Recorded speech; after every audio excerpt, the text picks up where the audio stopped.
Welcome to the Network Plus Prepcast, your dedicated audio companion for mastering every objective on the CompTIA Network Plus certification exam. This series is produced by baremetalcyber.com. You may wonder why such basic devices still matter in today's networking environments, but they remain essential in many enterprise and residential installations. In networks where fiber and copper coexist, where analog systems still operate alongside digital, or where long-distance cabling introduces performance issues, these devices make all the difference. The exam expects you to recognize their roles in these scenarios and to understand when and why they are used. Modems, media converters, and repeaters are the unsung heroes that keep physical connectivity stable and functioning. The word modem is a portmanteau of modulator and demodulator, and that's exactly what it does.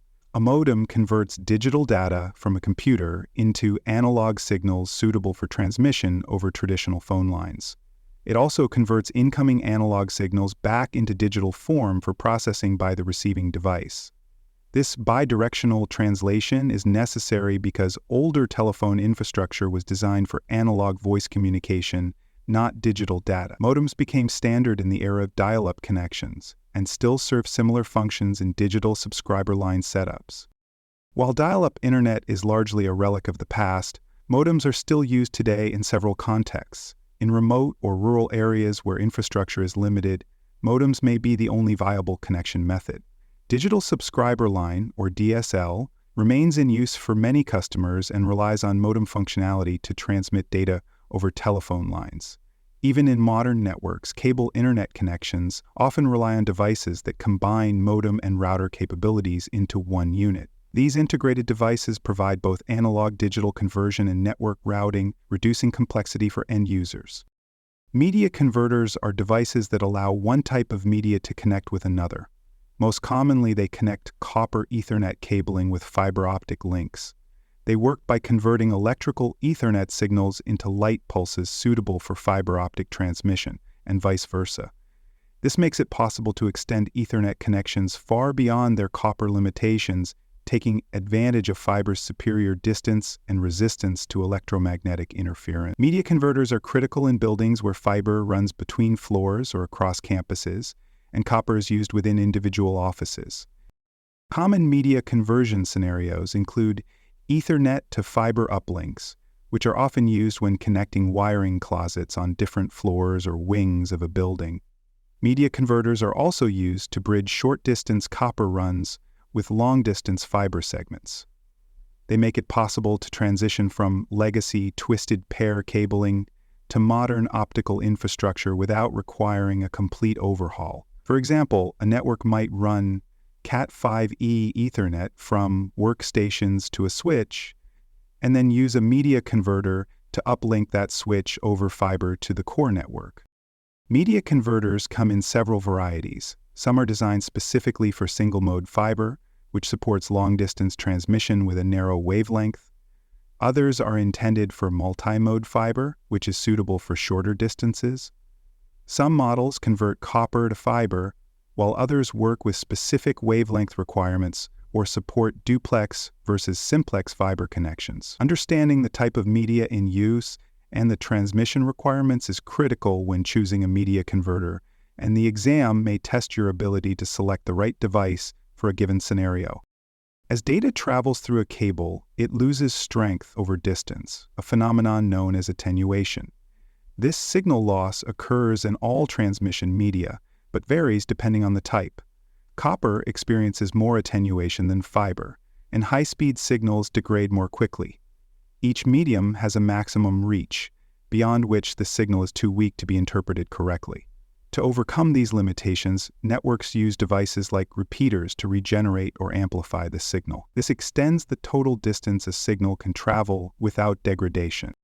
A repeater is a physical layer device that receives a weakened electrical signal, amplifies or regenerates it, and then retransmits it down the line. Repeaters do not examine or alter the contents of the signal. They simply ensure that the signal remains strong enough to be detected by downstream devices. This function is especially important in environments with long cable runs, where signal degradation could otherwise cause data loss or transmission errors. Because they operate only at layer 1, repeaters are unaware of network protocols or addressing schemes. The repeaters are most effective when installed at specific intervals along a cable run. A common placement is at the midpoint of a long segment where signal attenuation is greatest. Some repeaters are passive, using minimal power to boost the signal, while others are active, using electrical circuits to regenerate the signal more effectively. In older topologies like coaxial bus networks, repeaters were commonly used to extend total segment length. Today, their use is more limited but still relevant in certain long-distance or legacy installations. It's important to distinguish between the roles of media converters and repeaters. A media converter changes the type of transmission medium, such as converting electrical Ethernet signals into optical fiber, while maintaining the original data structure. A repeater, by contrast, strengthens or regenerates a signal without changing its form or media. In some cases, devices may offer both functions in a single unit. For example, a long-range media converter might also include signal amplification to combat attenuation. Knowing when to use each device and what function it performs is essential for physical layer design questions on the exam. For more cyber content and books, please check out cyberauthor.me. Also, there are other podcasts on cybersecurity and more at baremetalcyber.com. While repeaters can extend the reach of a signal, they come with limitations that must be understood for the exam. Repeaters do not manage or contain traffic. They do not control collision domains, and they cannot interpret media access control addresses. As Layer 1 devices, they simply relay electrical signals without regard to source or destination. This means they can't resolve issues related to traffic congestion, collisions, or address-based routing. Their only job is to make sure the signal remains strong enough to continue its journey along the cable. In certification scenarios, these devices often appear in questions involving legacy infrastructure, physical layer troubleshooting, or network diagrams. You may be asked to identify a topology that includes coaxial cabling and repeaters, or to determine what device is needed to connect copper cabling to fiber segments. Knowing the behavior and appearance of these physical layer devices allows you to recognize what's being asked and to choose the correct solution. Understanding that repeaters do not analyze packets while media converters operate transparently helps when interpreting low-level transmission problems. Transmission speed compatibility is another key issue in mixed media environments. Different types of media support different speeds. If a device expects gigabit Ethernet but is connected through a converter that only supports fast Ethernet, communication will fail or degrade. Auto-negotiation is used to detect the highest compatible speed between two endpoints, but when mismatches occur, such as a duplex mismatch where one device operates in half duplex and the other in full duplex, performance problems may arise. This is especially important when using media converters that must support specific speed standards. Troubleshooting physical layer connectivity devices often begins with observing link lights and LED status indicators. A dark or flashing light might indicate no connection, poor signal quality, or incompatible media.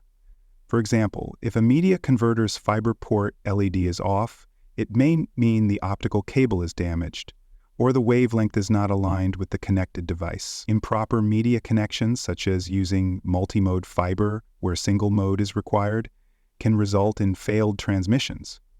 Recognizing these physical symptoms and understanding how to interpret them is critical for identifying the root cause.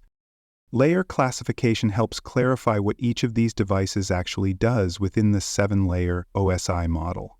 Modems operate at Layer 1 but may also interact with Layer 2 when built into integrated routing devices. Media converters are strictly Layer 1. They pass signals through without examining headers or packet contents. Repeaters are also Layer 1 devices. They amplify signals without filtering or interpreting data. These distinctions are important because devices that do not operate at Layer 2 or above cannot participate in MAC-based forwarding or broadcast domain segmentation. Modern networking often replaces older devices with integrated or upgraded solutions. For example, instead of using separate media converters, some switches now have built-in SFP ports that support fiber natively. Similarly, long-range Ethernet standards such as Ethernet over AX, or Ethernet over powerline can replace legacy cable runs without needing media conversion. Integrated networking hardware often includes routing, switching, and modem capabilities within a single device, reducing the need for standalone components like repeaters. Recognizing when these newer solutions can replace older infrastructure is part of understanding modern physical layer design. On the exam, you may be presented with network diagrams and asked to identify devices based on their symbols or their placement within the topology. For example, a modem is often depicted as a small box connected to a phone line symbol, while media converters may appear as small bridging boxes between fiber and copper segments. Repeaters might be shown along a long coaxial run or placed at regular intervals in extended cabling diagrams. Being able to visually match the diagram to the described component is a practical skill that the exam may test through drag and drop or multiple choice formats. Ultimately, modems, media converters, and repeaters support the extension and compatibility of physical signals in a network. They help bridge gaps between technologies, support legacy connections, and compensate for the inherent limitations of physical transmission media. These devices do not operate above the data link layer but are essential in enabling the network infrastructure that supports higher layer functions. Understanding where and how they are used helps you design better topologies and troubleshoot basic connectivity problems more effectively. To review, modems are used to convert digital signals into analog and back again, often in scenarios involving telephone lines or DSL media converters.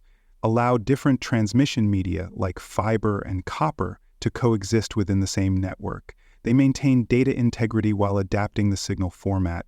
Repeaters strengthen signals that have weakened due to distance, allowing networks to extend beyond their standard physical limit. Each of these devices plays a specific role at the physical layer, and their proper deployment is crucial for maintaining robust and compatible network connections. Thank you for listening to this episode of the Network Plus Prepcast, your trusted audio guide to the CompTIA Network Plus certification. This episode was produced by baremetalcyber.com. For more cybersecurity podcasts, books, and resources, visit baremetalcyber.com. Thanks for joining us for this episode of the Bare Metal Cyber Security Plus podcast. For more episodes, tools, and study support, visit us at baremetalcyber.com. And before you take the test, make sure to check out the practice questions in the book Achieve CompTIA Security Plus SY0-701 Exam Success by Dr. Jason Edwards. They cover every domain and are a powerful way to lock in your knowledge.